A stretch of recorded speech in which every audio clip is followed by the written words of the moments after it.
Assalamualaikum warahmatullahi wabarakatuh. Saya Arlin Suciapsari dari kelas 10 MIPA 3. Di sini saya akan membacakan biografi Bapak Bahrudin Yusuf Habibie.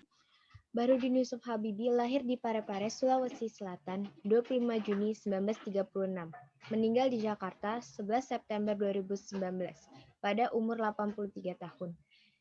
Yang akrab disapa B.J. Habibie atau hanya Habibie adalah Presiden Republik Indonesia yang ketiga. Di masa kecil, Habibie telah menunjukkan kecerdasan dan semangat tinggi pada ilmu pengetahuan dan teknologi khususnya fisika.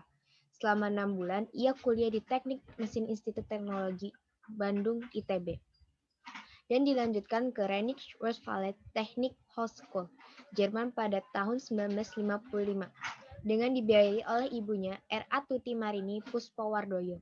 Habibie muda menghabiskan 10 tahun untuk menyelesaikan studi S1 hingga S3 di Aachen, Jerman. Habibie melanjutkan program doktoral setelah menikahi teman SMA-nya, Ibu Hasri Ainun Besari, pada tahun 1962. Bersama dengan istrinya tinggal di Jerman, Habibie harus bekerja untuk membiayai kuliah sekaligus biaya rumah tangganya. Habibie mendalami bidang desain dan konstruksi pesawat terbang. Tahun 1995, Habibie menyelesaikan studi S3-nya dan mendapat gelar Doktor Insinyur atau Doktor Teknik dengan indeks prestasi summa cum laude. Setelah lulus, B.J. Habibie bekerja di Messerschmitt Bölkow-Blohm atau MBB Hamburg pada tahun 1965 hingga 1969 sebagai kepala penelitian dan pengembangan pada analisis struktur pesawat terbang, dan kemudian menjabat kepala divisi metode dan teknologi pada industri pesawat terbang komersial dan militer di MBB pada tahun 1969 hingga 1973. Atas kinerja dan kebrilianannya, 4 tahun kemudian ia dipercaya sebagai Vice President sekaligus Direktur Teknologi di MBB periode 1973 hingga 1978, serta menjadi penasihat senior bidang teknologi untuk Dewan Direktur MBB pada tahun 1978. Dialah menjadi satu-satunya orang Asia yang berhasil menduduki jabatan nomor 2 di perusahaan pesawat terbang di Jerman. Sebelum memasuki usia 40 tahun, karir Habibie sudah sangat cemerlang, terutama dalam desain dan konstruksi pesawat terbang. Habibie menjadi permata di negeri Jerman, dan ia pun mendapat kedudukan terhormat, baik secara materi maupun intelektualitas oleh orang Jerman.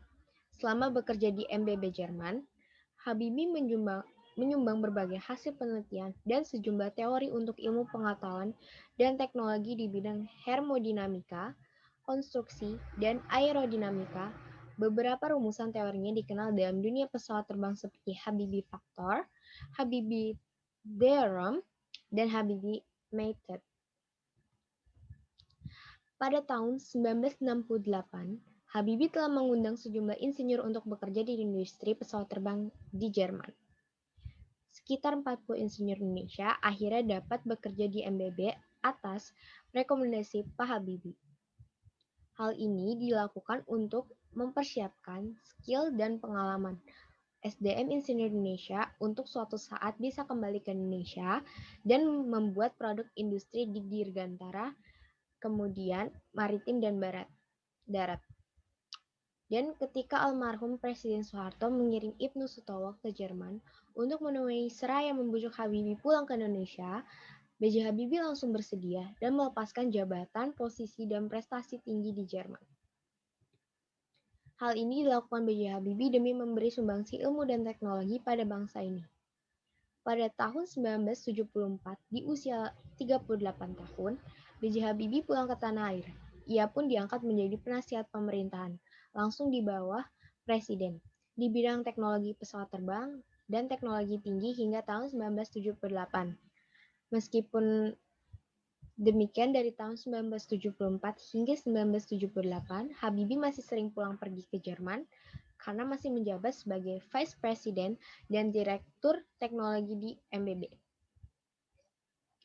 Habibie mulai benar-benar fokus setelah ia melepaskan jabatan tingginya di perusahaan pesawat Jerman MBB pada tahun 1978.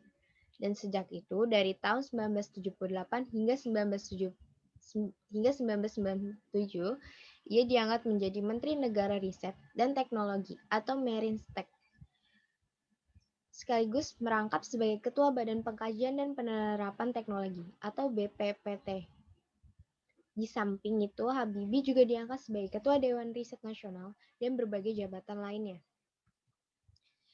Habibie mewarisi kondisi kacau balau pasca pengunduran diri Soeharto akibat salah urus pada masa Orde Baru, sehingga menimbulkan maraknya kerusuhan dan disintegrasi hampir seluruh wilayah Indonesia.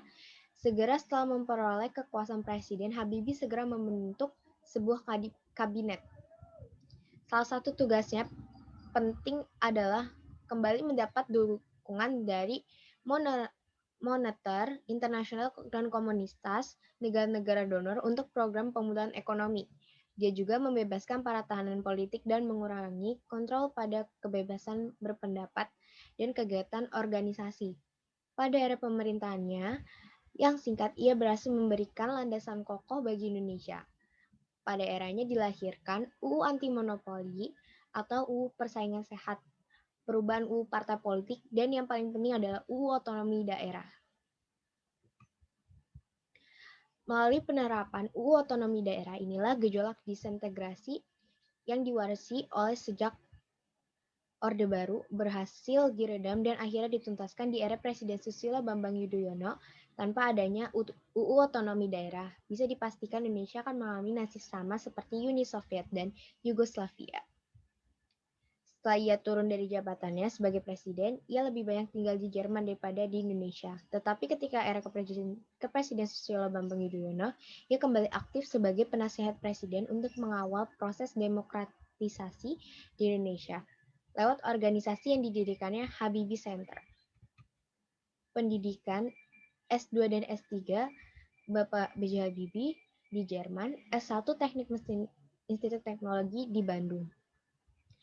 Karirnya sebagai Presiden RI ketiga, Wapres RI ke-7, Menteri Riset dan Teknologi ke-1, Vice President sekaligus Direktur Teknologi di MBB, Kepala Penelitian dan Pengembangan pada Analisis Struktur Pesawat Terbang di MBB, Kepala Divisi Metode dan Teknologi pada Industri Pesawat Terbang Komersial dan Militer di MBB. Sekian dari saya. Wassalamualaikum warahmatullahi wabarakatuh.